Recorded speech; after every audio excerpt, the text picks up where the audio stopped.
l'immigration n'a pas fini de faire couler de l'encre et de susciter des réactions. Élus et associations d'aide aux migrants, de nombreuses voix de gauche se font entendre pour dénoncer ce qu'ils jugent comme une loi raciste. Pas une, mais 1000 lumières ont fait leur retour comme chaque année ou presque en cette fin d'année à Fitilieu. Dans son corps de ferme, Jean-Claude Guergui a imaginé des scénettes variées. Certains visiteurs viennent et reviennent.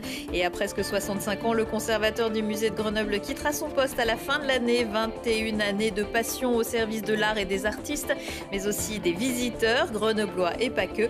Guy Tosato nous fait le grand plaisir d'être l'invité du JT. On le retrouve dans quelques minutes.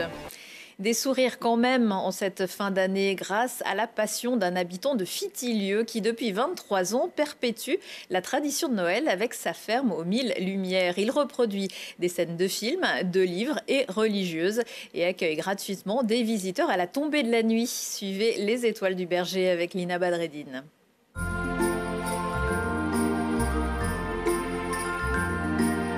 Tout avait débuté 23 ans plus tôt avec une exposition sur des habits monastiques. Depuis, la religion catholique cohabite ici avec la magie de Noël et des histoires comme celle du Petit Chaperon Rouge, de Davy Croquette ou encore des Misérables. Dans cet ancien corps de ferme, la ferme aux 1000 lumières vient éclairer les cœurs et les esprits pour les périodes de fête. Les gens, ils ont besoin de se ressourcer dans ces lumières. On est dans la grisaille, on est dans les drames, on est dans tout un tas de choses qui ne vont pas en ce moment dans le monde. Et bon, c'est terrible. Et là, on essaie d'apporter un peu de confort aux gens, de réconfort.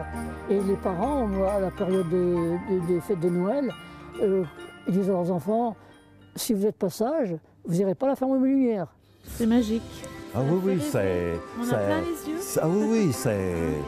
Il y en aurait la moitié moins, on serait déjà ravis. Ouais. La moitié moins. Mais avec tout ce qu'il y a, c'est... Très beau.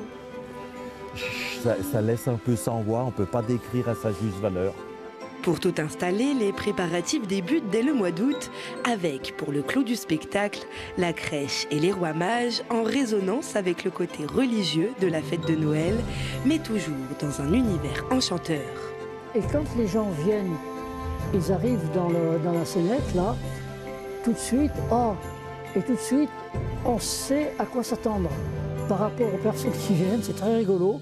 Alors il y a des gens qui arrivent, ils disent « Oh, Ali Baba les 40 meneurs ». Oh, c'est les Qataris. Oh, une autre dame qui arrive, elle va dire « Ah, tu vois mon chéri, eh ben, ça c'est les rois mages, il y a Balthazar.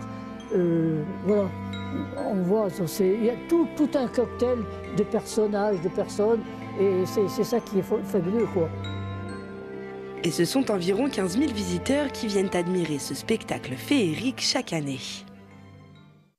La ferme aux 1000 lumières est ouverte de 17h à 20h du vendredi au lundi jusqu'au 1er janvier.